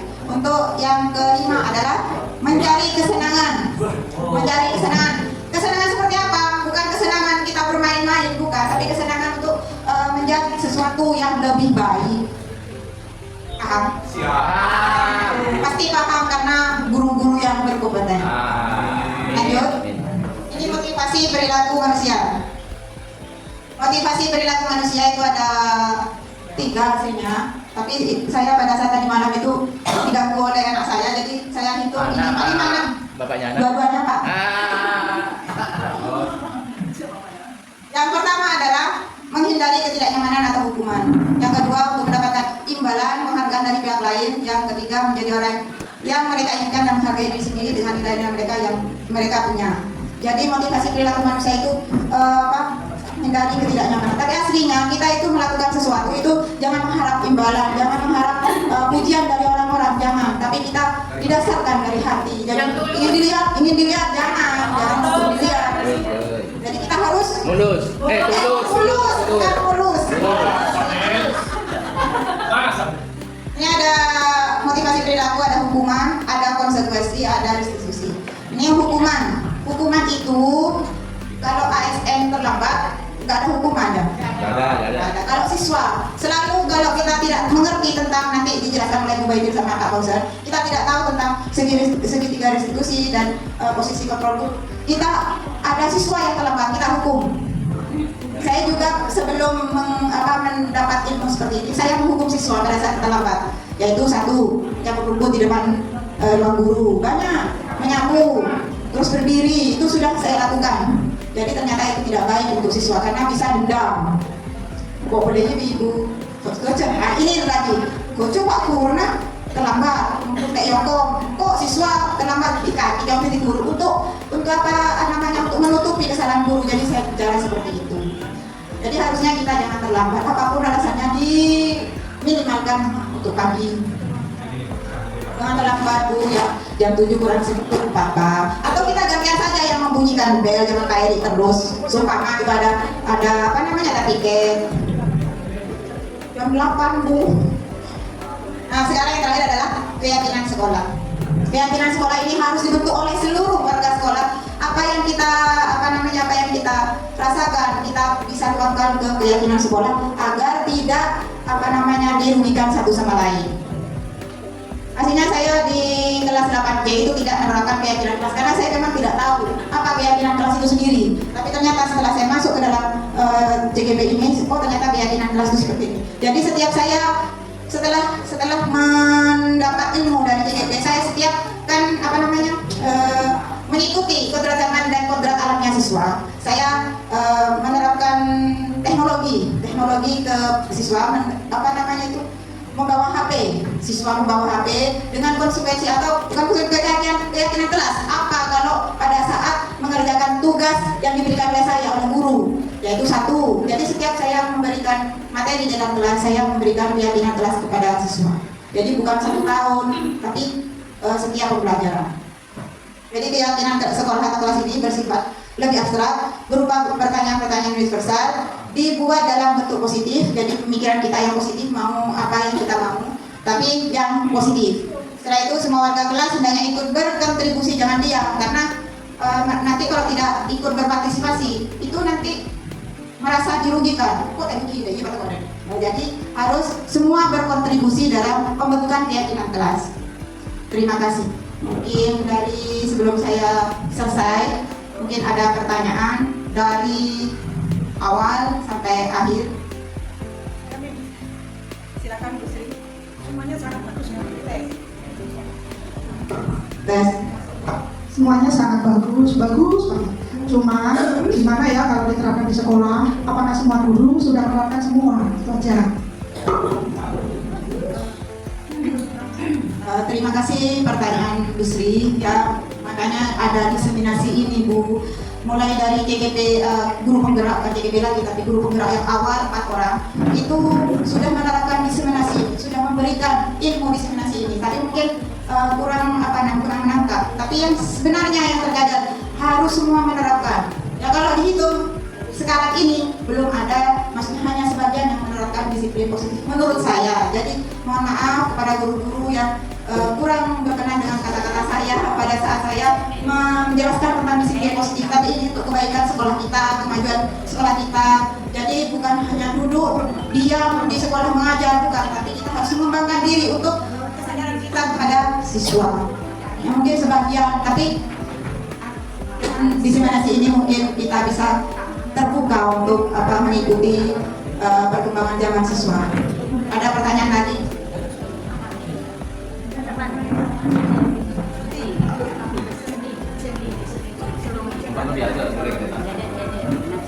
Bismillahirrahmanirrahim. Sebelumnya, Assalamualaikum warahmatullahi wabarakatuh. Waalaikumsalam warahmatullahi wabarakatuh. Berdasarkan materi yang disampaikan oleh ada satu pertanyaan dari saya, yaitu tentang disiplin positif dan tadi yang terakhir kesepakatan kelas ya, keyakinan kelas ya. Bagaimana langkah merumuskan keyakinan kelas? Itu saja. Terima kasih. Assalamualaikum. Terima kasih Ibu Sofi. Mungkin tahu angkatan depan, angkatan setelah ini mungkin kan ini sudah angkatan 11, mungkin nanti angkatan 12 sudah Bu Sofi akan melanjutkan.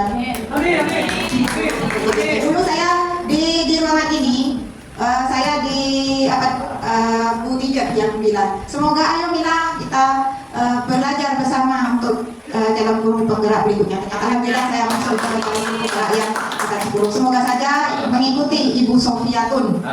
Langkah-langkah untuk menerapkan keyakinan kelas. Jadi sama dengan saya, dulu saya tidak tahu tentang keyakinan kelas, memang saya tidak tahu. Jadi langkah-langkahnya adalah kalau di dalam kelas kita harus semua berdiskusi bagaimana membentuk keyakinan kelas. Semua harus berkontribusi. Tadi saya sudah bilang, berkontribusi semua siswa. Tidak boleh ada satu. Yang kedua, ditulis di papan. Apa saja yang aspirasi dari siswa, ditulis semuanya. Setelah ditulis semua, didiskusikan kembali. Bagaimana penerapannya di dalam kelas, apa setuju apa tidak. Ditinjau lagi. Setelah ditinjau kembali, kalimat-kalimat, biasanya kan siswa itu kalimatnya agak ngawur ya, seenaknya sendiri untuk berbicara. Jadi di kalimat yang sudah tercantum itu dirubah dari negatif menjadi positif. Setelah itu ditinjau kembali apakah sudah disetujui oleh siswa yang lain. Kalau sudah disetujui maka kita membuatkan banner yang bisa dilihat, yang besar. Setelah itu ditempel di dalam kelas. Kalau untuk warga sekolah sama, semua berkontribusi, berdiskusi bersama untuk keyakinan kelas. Harusnya kita berkontribusi juga apa yang kita harus yakini di dalam warga sekolah semua. Berarti kalau saya ya, seumpamanya kita bersama-sama menyusun keyakinan kelas, menyusun kalimat keyakinan kelas. Saya akan mengajukan tantangan yang pertama, yaitu adalah datang tepat waktu. Karena saya setiap masuk ke dalam kelas 186 BJGP ini bersama dengan CGP lain, itu saya selalu mengajukan pertama datang tepat waktu. Karena sebagian dari kelompok lain, kelompok saya alhamdulillah gak ada yang terlambat, selalu terlambat. Saya selalu menunggu kedatangan CGP lain, kelompok yang lain, yang bukan 186 B. Jadi kalau seumpamanya kita bersama-sama bermusyawarah, berdiskusi, kalau ada waktu dari guru-guru yang lain menerapkan keyakinan kelas atau keyakinan sekolah, itu saya akan mengajukan tantangan yang pertama adalah tepat datang tepat waktu. Mungkin itu saja. Ada yang pertanyaan lain? Apakah sudah puas dengan? Terima kasih. Mungkin ada pertanyaan lain? Sudah melemes. Ini sudah ada dua materi lagi. Sudah satu ya. Masih ada dua materi lagi yang akan dipaparkan oleh minta SBK nanti ke Buya ya. Buya ini pakarnya SBK.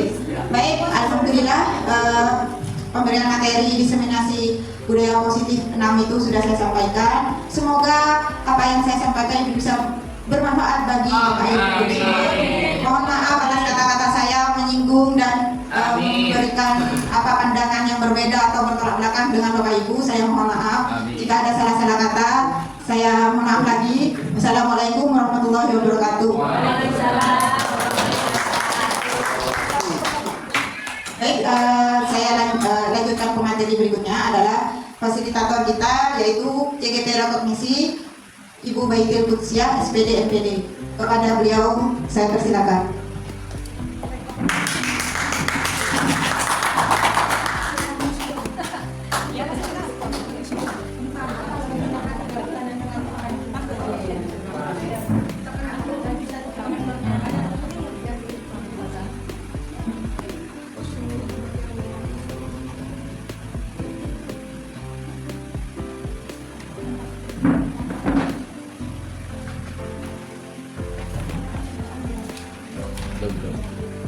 Ya.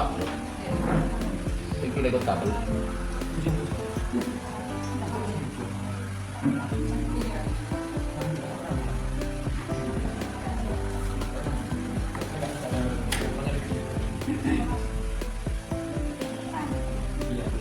Mencari masih menunggu.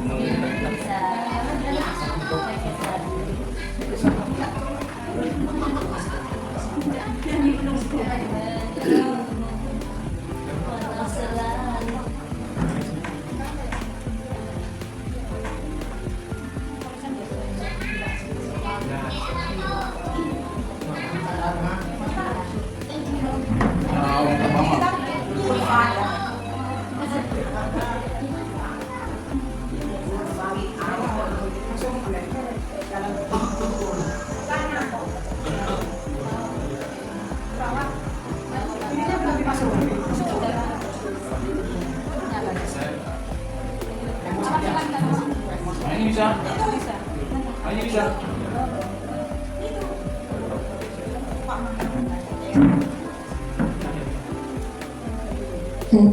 Bismillahirrahmanirrahim. Assalamualaikum warahmatullahi wabarakatuh. Selamat siang Bapak Ibu semuanya. Yang terhormat Bapak Kepala Sekolah yang saat ini mungkin sedang sibuk ada kegiatan. Yang saya hormati Bapak Ibu Wakil Kepala Sekolah yang mewakili, dan yang saya hormati rekan-rekan Bapak Ibu guru dan ada staf tata usaha juga. Selamat siang semuanya. Pertama saya sampaikan terima kasih yang sebesar-besarnya sudah meluangkan waktu untuk mengikuti diseminasi kami di sini. Sebelumnya mungkin saya meskipun sudah kita kenal semuanya, perkenalan diri dulu sebentar. Oke, Baik, saya di sini untuk mendiseminasikan aksi nyata 1.4. Judulnya adalah budaya positif. Ada yang kenal dengan sekolah ini? Kayaknya kenal ya? Ini adalah rumah kita ya Bapak Ibu. UPT SMN 1 Torsun. Tepuk tangan dong buat sekolah kita. Iya, saya adalah CGP Rekognisi Angkatan 10 Bapak Ibu. Jadi kalau Bu Mila ini CGP, saya pun juga CGP, tapi jalurnya berbeda. Saya dengan Kak Hosen ini di jalur Rekognisi gitu. Mungkin tugasnya tidak seberat Bu Mila ya. Bu Mila saya sangat apresiasi ya, tadi pemaparannya sangat lugas, jelas ya. Saya rasa sudah pemaparannya langsung tepat sasaran semua. Baik, ini aksi nyata modul 1.4 budaya positif. Kenapa saya di sini menyertakan gambar seperti ini menunjukkan salah satu kelas yang saya ampuh, di mana saya mengajar bahasa Inggris di kelas ini. Saya suka sekali melihat senyum anak-anak ini, sepertinya tergambar sekolah yang mereka belajar dengan senang dan bahagia tanpa tekanan gitu ya. Dan itu harapan kita semua. Kita mengajar sesuatu bukan memaksakan ilmu untuk masuk mereka ke dalam pikiran mereka, tapi mereka mengajar dengan senang dan bahagia sehingga bisa menerima mereka itu dengan senang dan bahagia pula. Harapan kita ya Bapak Ibu ya. Baik, sebelum ke sini saya kesini dulu Bapak Ibu ya. Yang akan saya diseminasikan di sini adalah tentang 5 posisi kontrol guru. 5 posisi kontrol guru. Yang benar Pak Mongles bilangnya 5 posisi kontrol guru. Namun sebelumnya saya kok merasakan getaran-getaran sinyal yang sudah agak melemah gitu. Kita kuatkan dulu sinyalnya Bapak Ibu ya. Boleh saya minta semangatnya? Boleh. Jadi saya kalau bilang semangat pagi, Bapak Ibu jawabnya pagi sambil mengepalkan tangan 3 kali Bapak Ibu ya. Belum Pak. Semangat sekali Pak Mana cocok. Baik, bisa kita mulai Bapak Ibu? Semangat pagi. Tepuk tangan untuk kita semua. Terima kasih. Loh, memang siang Bu, tapi semangat pagi itu kan lebih auranya kuat. Bukan saya salah nyebut Bu, memang saya sengaja nyebutnya pagi. Karena orang pagi kan aktivitasnya semangatnya masih sedang hangat-hangatnya gitu Bu. Ya betul. Oke, terima kasih. Saya lanjutkan Bapak Ibu ya. Oke. Jadi seperti yang saya sebutkan tadi, sebetulnya ini masih ada kaitan dengan apa yang disampaikan oleh Bu Mila, ya. Dan tadi posisi kontrol ada sedikit yang disampaikan Bu Mila. Di sini saya akan lebih fokus lagi di 5 posisi kontrol guru. Nah, dari mana istilah 5 posisi kontrol guru itu? Itu ada asal muasalnya Bapak Ibu. Dari guru penggerak. Asal muasalnya dari guru penggerak yang mengadopsi dari ilmuwan yang bernama Diane Golson. Nah, namanya Diane Golson ini soalnya Bapak Ibu ya tergabung. Kalau Restitution Restructuring School 1998-nya itu adalah judul bukunya, di mana di dalamnya beliau ini menjabarkan tentang 5 posisi kontrol guru. Seperti apa 5 posisi kontrol guru itu? Memang sebelumnya kalau kita belum mengkaji, mungkin kita belum masih berangan-angan seperti apa sih 5 posisi kontrol guru. Setelah kita bahas, ternyata 5 posisi kontrol guru itu terjadi di keseharian kita Bapak Ibu. Kita buktikan saja ya Bapak Ibu ya. Oke. Yang pertama, posisi kontrol menghukum. Nah, posisi kontrol menghukum itu seperti apa? Jadi saya tidak mencontohkan Bapak Ibu, saya mencontohkan diri saya sendiri ya Bapak Ibu ya. Saya adalah guru yang senantiasa selalu mau belajar, mau memperbaiki kesalahan, mau beralih dari yang kurang baik menjadi lebih baik. Sampai kapan ya? Pokoknya tidak ada batasnya, belajar dan terus belajar. Kalau kemarin masih gagal, hari ini coba lagi. Besoknya siapa tahu berhasil gitu. Yang pertama itu posisi kontrol menghukum. Posisi kontrol menghukum ini bisa membuat murid merasa ingin memberontak dan menyalahkan dirinya sendiri, merasa gagal, marah dan mendendam atau bersifat agresif. Ini adalah akibat yang akan ditimbulkan, konsekuensi logis yang akan ditimbulkan ketika kita memposisikan diri kita sebagai penghukum. Jadi ada ciri-cirinya sebetulnya Bapak Ibu. Kalau guru sebagai penghukum ini biasanya menggunakan ekspresi dan gestur yang kurang ramah anak. Contoh misalnya, saya sendiri nih, saya misalnya melihat anak terlambat atau tidak mengerjakan tugas, saya kemudian memanggil dengan nada suara tinggi. Sudah dari manggil nama siswa saja sudah kurang enak, kurang ramah gitu menyapanya. Terbelalak. Ya, kemudian yang kedua membelalak atau melotot, ya Bapak Ibu ya. Sudah nadanya tinggi, matanya melotot, nuding-nuding pakai jari lagi. Nah, sehingga anak-anak itu betul dengan ekspresi muka yang mungkin kurang enak dilihat.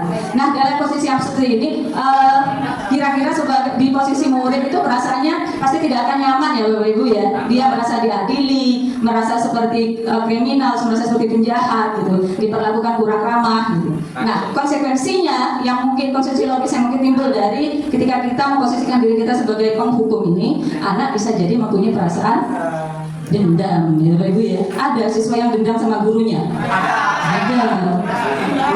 Akhirnya ada pengalaman? Ada. Atau fake? Saya rasa saya tidak munafik Bapak Ibu. Saya pun pernah suatu hari pasti kita pernah memposisikan diri kita sebagai penghukum. Karena sebelum ini saya memposisikan siswa menghukum siswa sehingga siswa itu merasa kalau ketemu saya itu pandangannya sudah gak enak gitu ya. Nah dari sini kita kenapa Bulfa?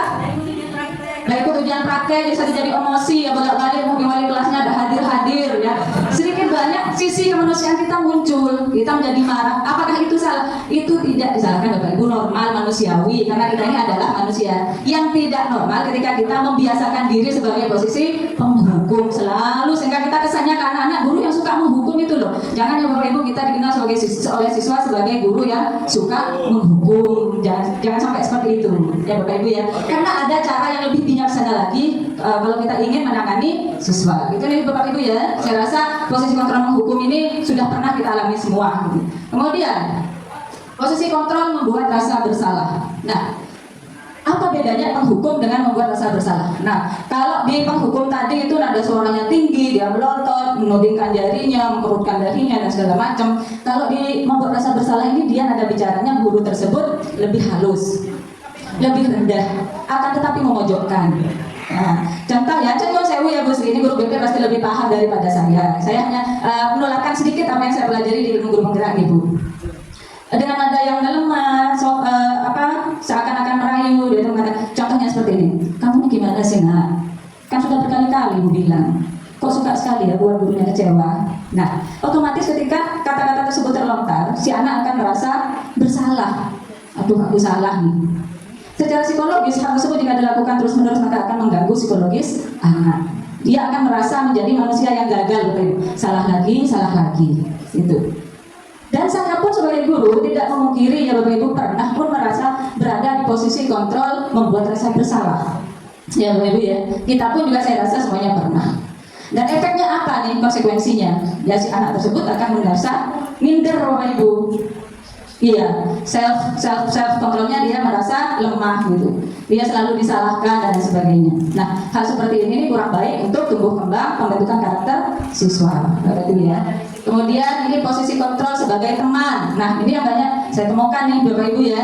Saya pun juga kepada siswa saya kadang memposisikan diri sebagai teman gitu. Kalau sebagai teman tuh nadanya ya, nada bicaranya kita anggap siswa kita teman kita, apalagi kita ini mengajar di sekolah lanjutan SMP yang notabene siswanya adalah remaja ya. Remaja ini kan sukanya lebih mendengarkan teman sebayanya daripada orang tua ataupun gurunya gitu.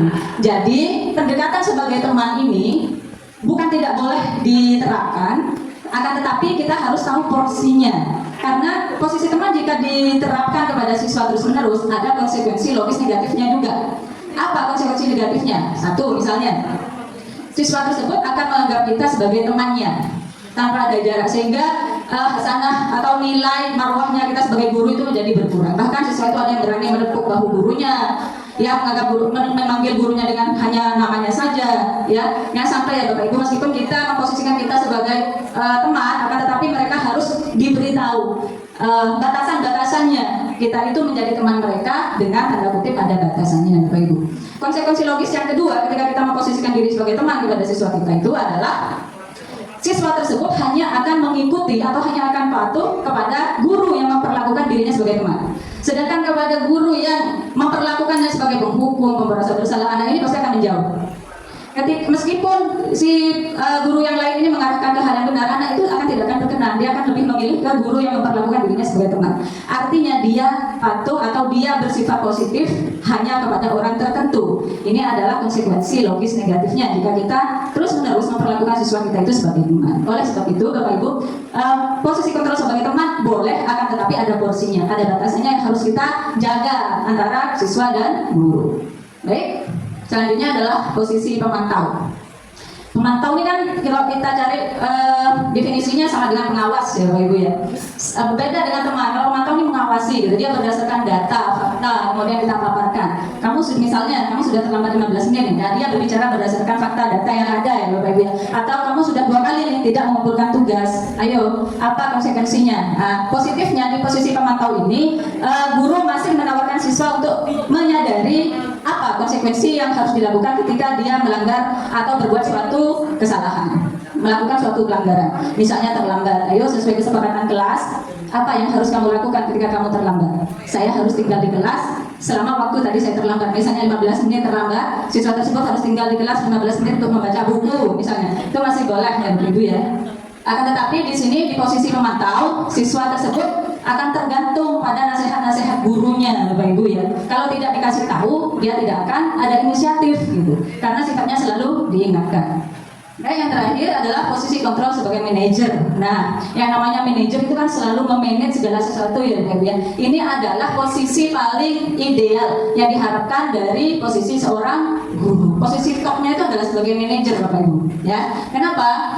Karena di posisi kontrol sebagai manajer ini, murid terbiasa mengevaluasi dan memperbaiki dirinya. Jadi dia menemukan kesalahannya itu atas arahan si guru manajer ini, gitu.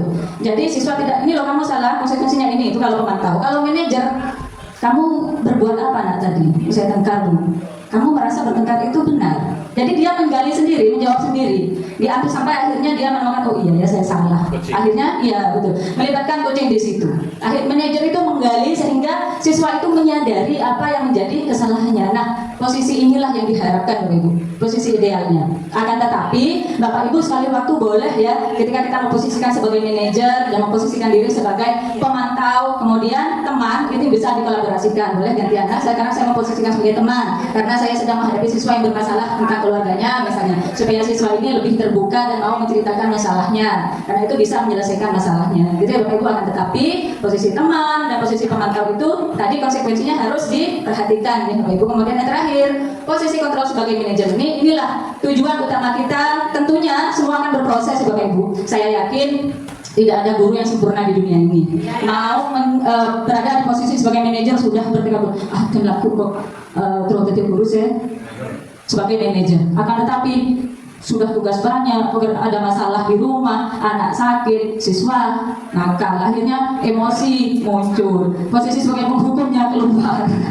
Nggak masalah, Bapak Ibu, itu normal manusiawi. Akan tetapi kita harus bisa mengontrol diri kita, harus, karena dengan adanya diseminasi ini kita jadi tahu, oh iya ya, saya tadi menghukum siswa, besok saya mau menghindari posisi menghukum lagi. Jadi beralih ke posisi yang lebih baik lagi. Baik, saya Berikut ini merupakan kegiatan pembuatan keyakinan kelas.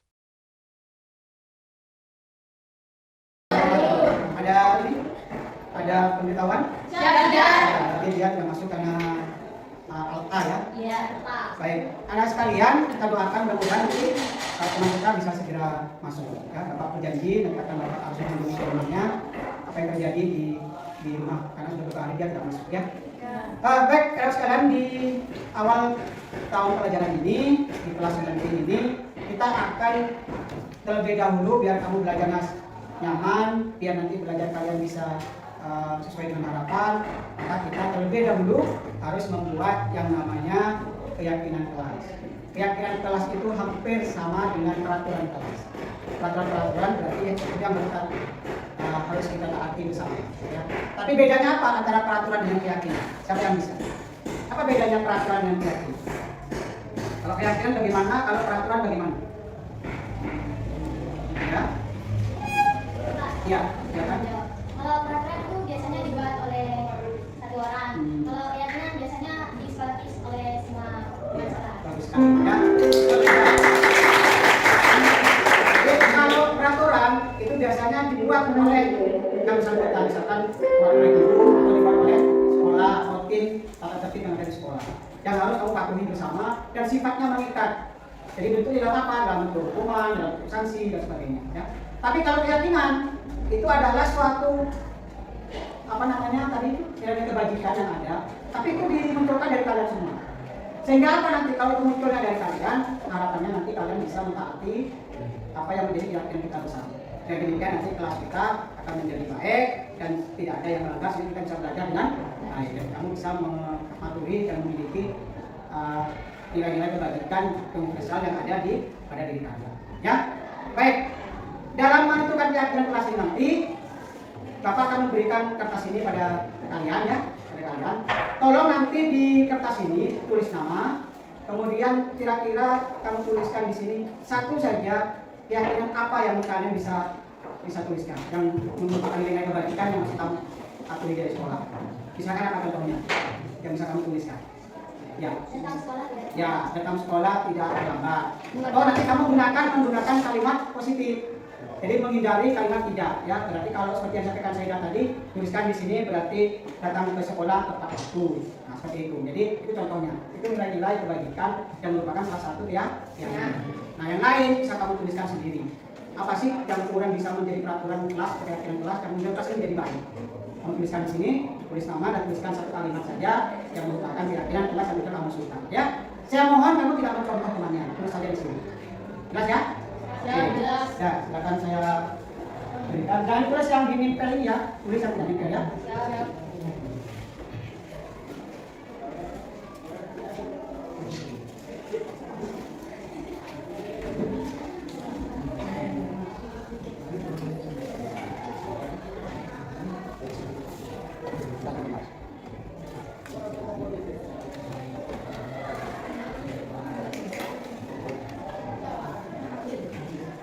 Langsung dituliskan ya.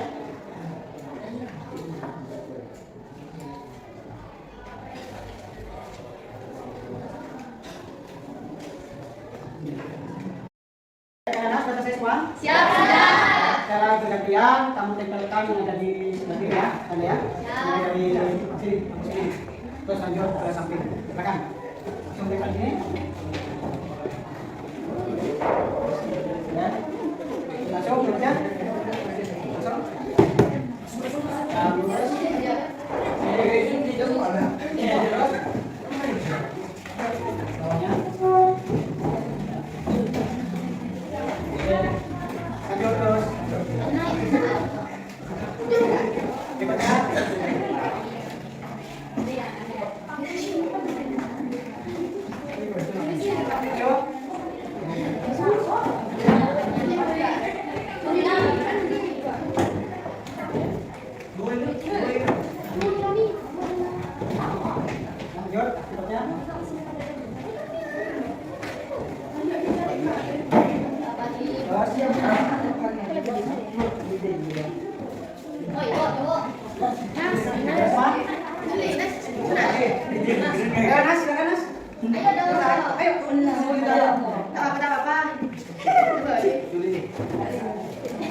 Kalian sudah menuliskan keyakinan kelasnya, kemudian kita nanti akan mengelompok-kelompokkan apa yang kamu tuliskan yang ada di sini, ya.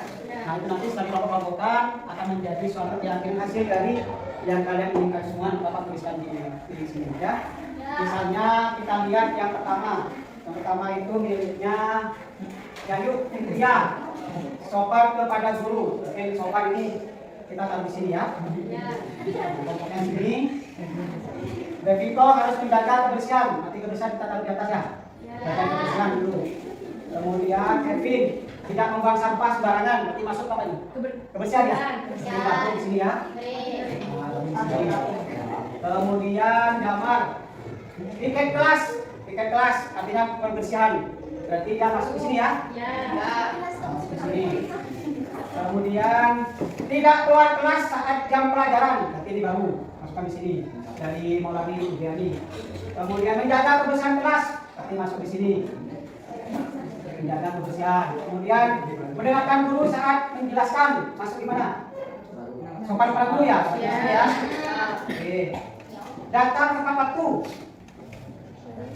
Datang tepat waktu berarti di sini ya. Ya. Menjaga lingkungan kelas. Berarti di sini. Kemudian menjaga nama baik kelas. Nama baik kelas. Masuk di mana itu? Di sini aja. Baru. Tidak ada atau geng yang membuat pecahnya pertemanan. Oh, berarti masuk di mana itu? Nama baik kelas ya. Oke. Kemudian di sini Alia mengerjakan tugas mengumpulkan tepat waktu. Berarti masuk di sini. Oke. Kemudian memakai baju dengan rapi. Berarti baru. Ya. Jangan mengeluarkan baju. Berarti masuk di sini. Bajunya dipakai di mana maksudnya? Menjaga kerapian kelas. Ini masuk di sini ya. Oke, sampai di kebersihan yang banyak. Tidak bolos. Berarti ini. Nah, masuk di sini. Oke. Kemudian menjaga kebersihan lingkungan. Sini. Kemudian tidak keluar kelas pada saat kosong. Nah, ini. Kemudian menjaga kebersihan sama di sini. Oke. Tiket tepat waktu. Ini. Kemudian menggunakan atribut tetap. Sini. Ini. Sini. Seragam rapi. Ini. Terus nama baik kelas. Ini ya. Oh ini sini. Kemudian menjaga kebersihan. Ini. Paling bersih. Kemudian buang sampah pada tempatnya sini. Kemudian mengerjakan tugas di sini. Nah, baik teman sekalian, apa yang kalian kumpulkan, ternyata kita bisa berhasil membuat keyakinan kelas sebanyak 5. Ada 6 ya? 1, 2, 3, 4, 5, 6. Ada 6. Pas dengan bisa tuliskan. Kita tidak ada janjian kan? Ada 6 pengelompokan. 1. Berarti di sini menjaga kebersihan semua ya. Kita tulis menjaga kebersihan kelas. Ada di sini lingkungan juga dan lingkungan sekitar ya. Dan lingkungan. Nah, nanti kamu menjaga kebersihan dan juga menjaga lingkungan. Kalau kita tanaman ada di belakang maupun di ada di luar. Yang kedua, datang tepat waktu, piket tepat waktu, tidak bolos sekolah. Berarti ini apa nih?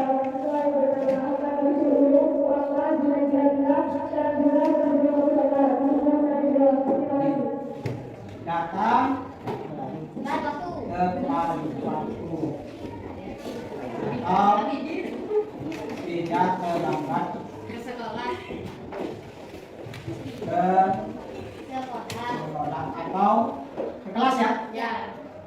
Atau ke kelas saat belajar. Jadi mau jam pergantian jam itu kamu datangnya tepat waktu. Tidak boleh kalau sengaja baru masuk. Tadi kan sepakati sama kan?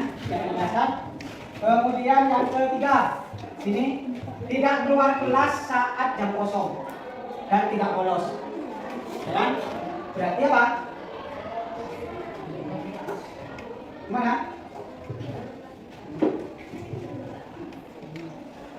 Jadi kalimatnya apa kalau seperti ini? Tidak keluar kelas. Jadi tidak bolos sekolah Ya.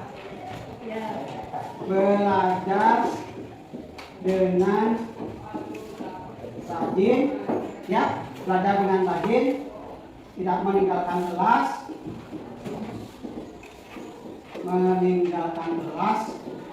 atau tidak bohong. Ini kesepakatan kalian ya. Kemudian yang 4, sopan pada guru. Berarti apa?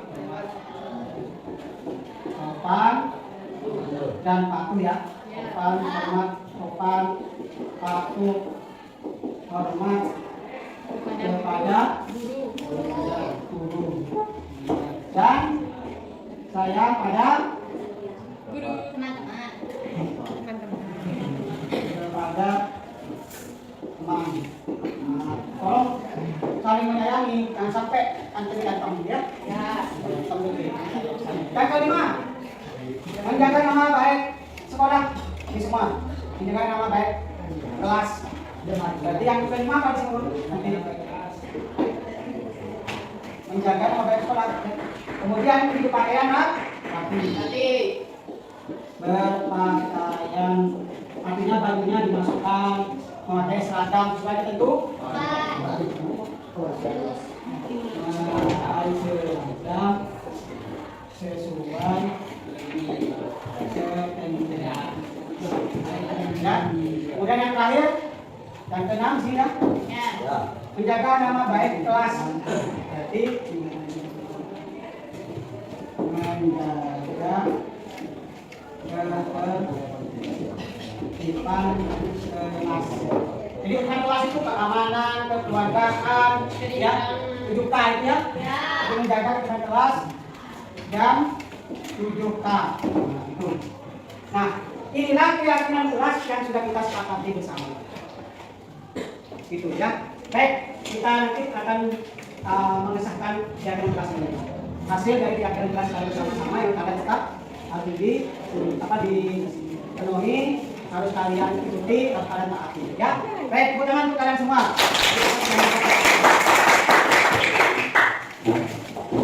Kalian untuk meyakinkan kita bahwa keyakinan kelas ini hasil dari kalian, kesepakatan kalian bersama, maka kalian saya minta untuk melakukan tanda tangan sebagai bukti bahwa ini merupakan hasil keyakinan kita bersama. Ya, silakan dimulai dari depan. Yes.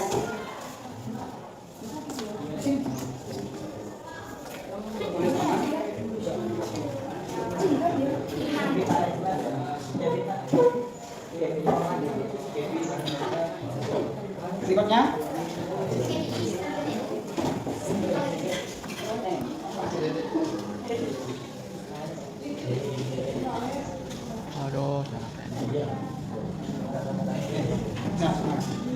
Baik anak-anak sekalian, terima kasih kalian hari ini sudah bisa membuat satu keyakinan kelas yang kita tuju bersama.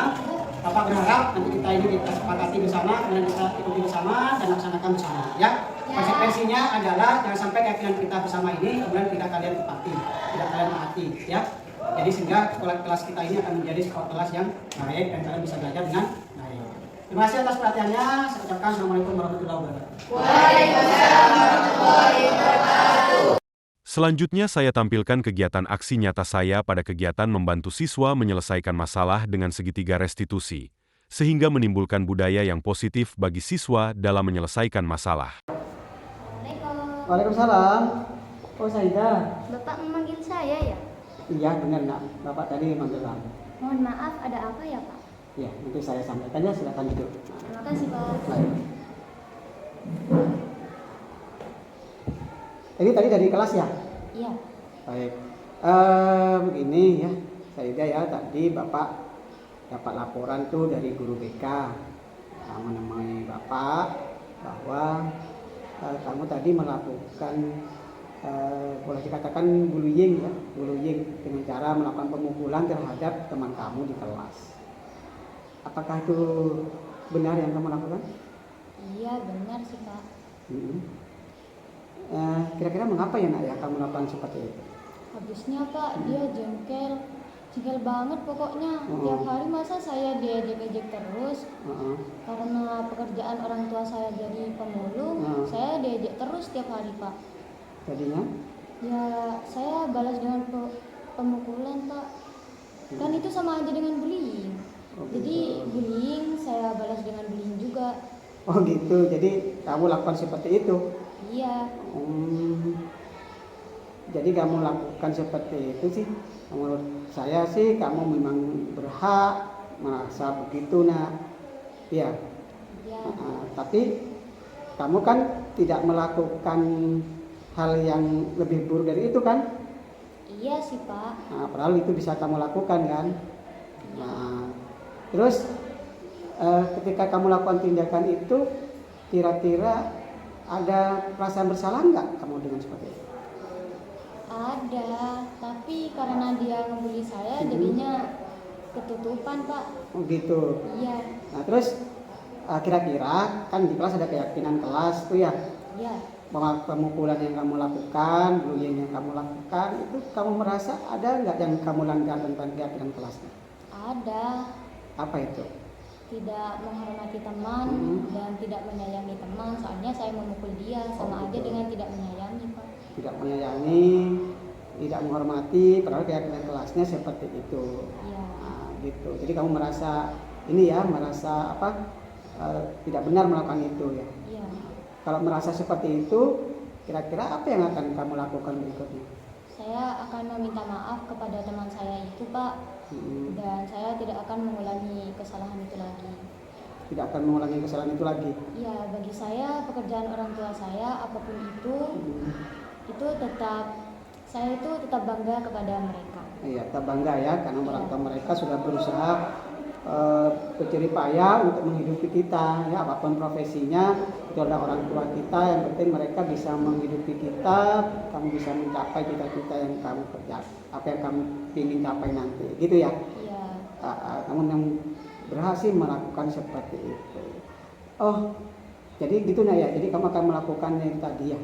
Iya, saya akan meminta maaf. Nah, jadi kalau begitu, karena kamu sudah menemukan solusinya, Bapak berharap kamu bisa melakukan itu dengan baik. Bisa tadi minta maaf, kemudian tidak melakukan ulang-ulang lagi perbuatan seperti itu.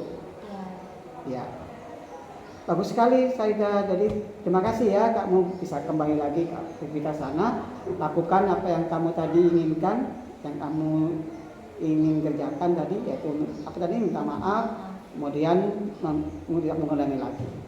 Nah, tetap sayang sama teman, menghormati dan beri pengertian, mungkin dikasih pengertian pada teman kita itu ya.